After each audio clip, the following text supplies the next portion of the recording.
ba baba dan Audu sata bai kai magana cikin wasu kasa baba dan Audu idanu ne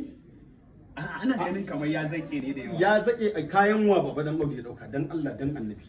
kai za a iya cewa matarsa to tunda in dauke to kayan matarsa mutum ya dauki kayan matarsa sata ce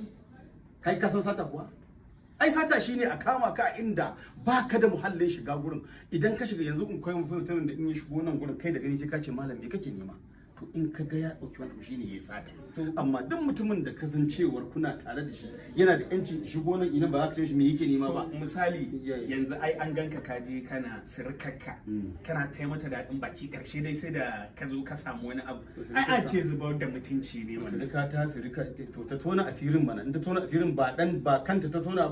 ba ɗana take so ta aura ba sai ta je ta tona min asiri ce na roƙe ta wani abu to an ga a wajen likafani ma ka mai da shi business wajen likafani dan an wannan wai me isan ya kuke to shikenan baka taba ganin mutum an kai gawa baka taba ganin ba ganin gogashin hukuma da kanta tana diwa mutane rururu ta zuba cikin rami da kanta ba